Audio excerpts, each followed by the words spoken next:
For all the latest updates, subscribe to Newsline.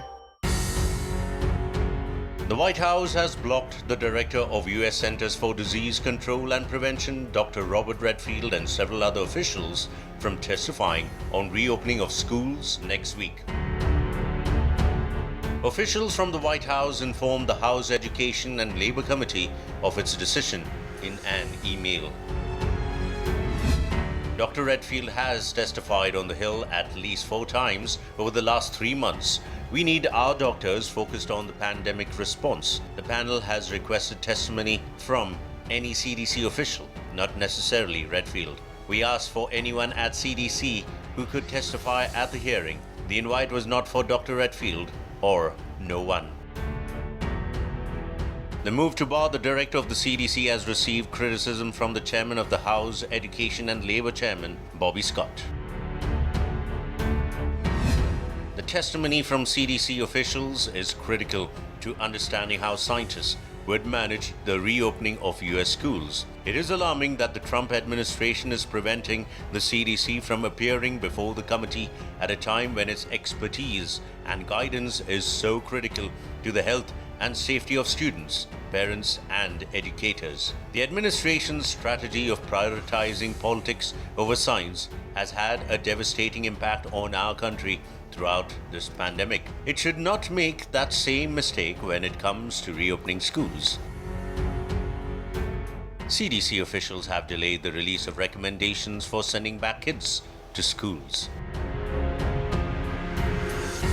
US President Donald Trump has been pushing for the reopening of schools.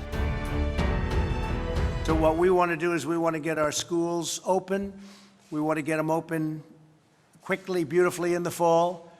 And as you know, this is a disease. It's a horrible disease, but young people do extraordinarily well. And we hope that most schools are going to be open. We don't want people to make political statements or do it for political reasons. I think it's going to be good for them politically, so they keep the schools closed. No way.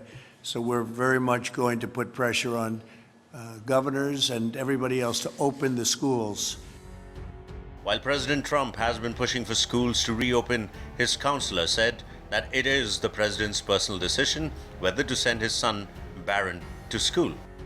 Oh, that's a personal decision. I don't know what Barron School has decided, and I certainly don't know what the first couple has decided with respect to their teenage son, who I believe is entering high school this year. Experts have expressed concerns over the reopening of schools due to the risk of students carrying the virus home to their family. Several educationalists have said that the move could put the kids in the harm's way. Adding to the criticisms, the federal guidance on the reopening of schools has been unclear, as the CDC and the White House have not decided on the recommendations. As there is a tug of war between the White House and the CDC, the latter has chosen to delay the release of the new recommendations. The guidelines have been delayed. They are not ready to come out this week.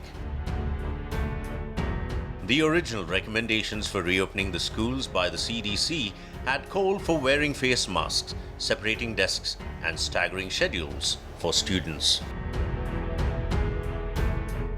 However, President Trump has threatened to cut off fundings if schools don't reopen their classrooms. Although the president has been adamant on reopening schools, it remains to be seen if the move will finally come through.